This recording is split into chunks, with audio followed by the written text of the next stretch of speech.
మనకి భరోసా సెంటర్స్ ఉన్నాయి. అంటే Bharosa is not an organisation where in that's actually beautiful organisation. అందరికి తెలియదు భరోసా అంటే మనం వెళ్ళి పోలీస్ స్టేషన్లో కంప్లైంట్ ఇచ్చినట్టే భరోసా సెంటర్ కూడా వెళ్ళి కంప్లైంట్ ఇవ్వచ్చు అనుకుంటున్నారు. But it's not like that. ఒక సపోజ్ రేప్ అయింది, ఒక 5 years kid has been molested or raped. So there are rules in the books where in ఆ అమ్మాయిని పోలీస్ స్టేషన్ తీసుకెళ్ళడానికి లేదు. Because you have that stigma that police station is a hostile environment అలా. So అలాంటి అమ్మాయిల్ని police station తీసుకెళ్లకుండా they are being taken to a Bharosa centre. Police station limits కాకుండా బయట ఉంటుంది, joining the police station. So అక్కడ all female employees, outsourcing employees ఉంటారు. They are recruited and ఒక్కలే విమెన్ ఎస్ఐ ఉంటారు. She'll been also Mufti.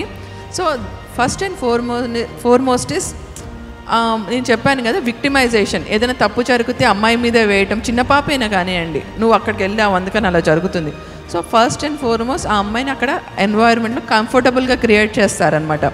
Create చేసి because case registration is ఒకటి ఎత్తు అయితే కన్విక్షన్, ఆ అక్యూజ్డ్ ఎవరున్నారో అతనికి కన్విక్షన్ పడటం అనేది చాలా important for the case. So అందుకని పేపర్ మీద ఇప్పుడు ఒక 5 years ఓల్డ్ అమ్మాయి ఒక అంత ట్రామాని ఆమె చెప్పాలంటే it's not an easy task. Seriously it's not an easy.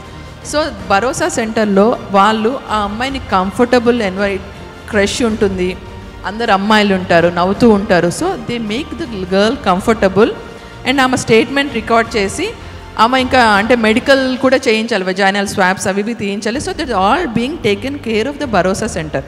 తీసుకున్నాక కూడా ఆ అమ్మాయిని రెగ్యులర్గా కౌన్సిలింగ్ చేస్తారు.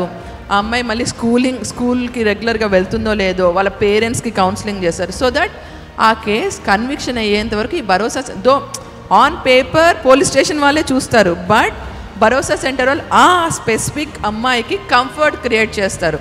కోర్టుకి వెళ్ళినప్పుడు ట్రయల్ నడుస్తున్నప్పుడు కూడా ఎలా మాట్లాడాలి ఏంటి అనేది అమ్మాయికి నేర్పిస్తారు. So it's all complete case registration అయిపోయినప్పటి నుంచి కన్విక్షన్ వచ్చేంత వరకు everything is being taken care of Bharosa centre. So it's a beautiful organisation so that we get more of convictions అని. ఇప్పుడు నేను 5 years ఓల్డ్ అమ్మాయి గురించి చెప్పాను. 16 years అమ్మాయిలు, 18 years అమ్మాయిలు, you get 30 years ladies also being raped. So this all cases the lady empathetic, that motherly thing is what is being taken care bye Bharosa centre అనమాట. So మనకు Cyberabad, so every unit అంటే ఇప్పుడు సైబరాబాద్, హైదరాబాద్ ఇట్లా ప్రతి యూనిట్లో భరోసా centres ఉన్నాయి. మనకి already మేడ్చల్లో ఒకటి ఉంది. శంషాబాద్లో ఉన్న భరోసా సెంటర్ అంటే భరోసా సెంటర్ అంటే ఉట్టే సెంటర్ కాదుగా, you need a big building. Almost ఒక 4,000-5,000 square feet బిల్డింగ్ కావాలి, కన్స్ట్రక్షన్ అవ్వాలి, రూమ్స్ ఉండాలి. సో శంషాబాద్లో ఇప్పుడు ఓపెన్ అవ్వబోయే భరోసా సెంటర్ బీబీజీ గ్రూప్ వాళ్ళే కట్టించారు.